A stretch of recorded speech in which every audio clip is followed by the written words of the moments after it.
Once upon a time, in a quiet little town, there lived a boy named Kolya. He had messy brown hair that stuck out in every direction, and his clothes were always covered in smudges from playing outside. Kolya loved running through the fields, climbing trees, and building forts with sticks and mud. But there was one thing he hated more than anything: washing up. Every morning, his mother would call him to the sink, and he would wrinkle his nose and say, "Not today." He thought dirt was just part of the fun. The sun rose slowly over the rooftops, casting a warm, golden light into Kolya's room. He woke up with a yawn, stretching his arms wide. His blanket slipped off the bed, as if it wanted to escape. Kolya didn't notice. He pulled on his shirt from yesterday, the one with grasses stains on the sleeves. Downstairs, breakfast waited, fresh bread and jam. But as he reached for his spoon, it wiggled a little in his hand. "Silly spoon," he muttered, dipping it into his bowl. As the days passed, Kolya grew dirtier. His face had streaks of earth, his hands were sticky, and his socks were stiff with grime. One evening, while he sat reading a book by the window, something strange happened. His blanket, the one from his bed, suddenly folded itself up and hopped away. Kolya blinked in surprise. "Where are you going?" he called. But the blanket didn't answer. It slid under the door and vanished. Soon, more things joined in. His pillow fluffed itself and rolled out the window. His trousers marched across the floor like they had legs of their own. Even his favorite book snapped shut and fluttered away like a bird. Kolya chased after them, his heart pounding. "Come back, what is wrong?" he shouted. The house felt empty and cold without his things. Outside, in the twilight, he saw them all glittering in the yard, blankets, clothes, dishes, whispering among themselves. They looked sad and tired, worn out from his neglect. Kolya sat on the stairs, feeling a lump in his throat. He missed his cozy bed and his warm shot. We had tea left. Deep down, he knew. He hadn't taken care of them. He hadn't taken care of himself. Tears welled up in his eyes as the stars began to twinkle above. The night air was cool, carrying the scent of distant rain. He hugged his knees, wondering if things would ever be right again. Then, from the shadows of the garden, a deep voice rumbled. "Ah, you dirty, dirty boy." Kolya looked up. There, standing tall like a giant, was Moideder.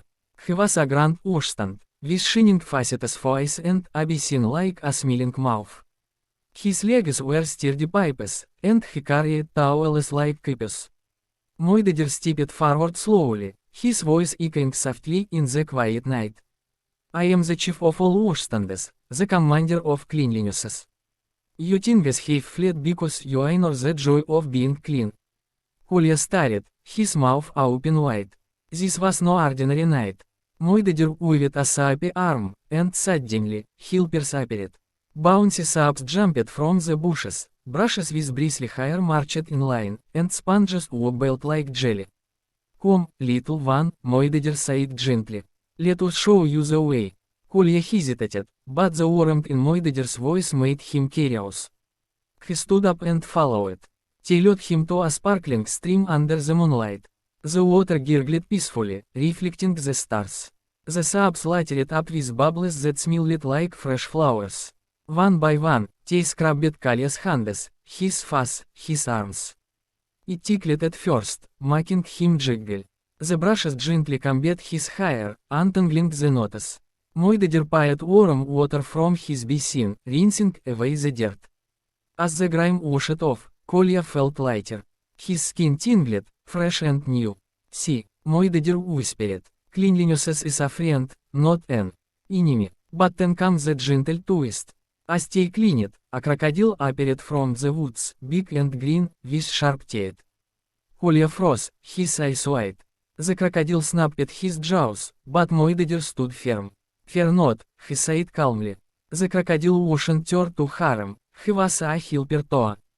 With a swish of his tail, he chased away the last bits of stubborn dirt, like mud monsters hiding in Kolya's nails. Julia lied, realizing the crocodile was kind, a guardian of good habits. As the cleaning finished, Kalya's things returned one by one. The blanket wrapped around him warmly. The trousers folded neatly. The house felt alive again, filled with comfort. Julia looked at Moidadir with gratitude. Thank you, he said softly. Moidadir nodded, his facet twinkling. Remember, dear boy, a clean start brings a happy heart. With that, he faded back into the night, leaving only the sound of the stream. From that day on, Kolya washed every morning. He splashed water on his face with joy, feeling the cool droplets awaken him. His things stayed loyal, and his days were brighter. He learned that taking care of himself made everything better, his games more fun, his sleeps more peaceful. And sometimes, on quiet evenings, he would smile at the sun, whispering thanks to Moidadir, the wise ocean who changed his world.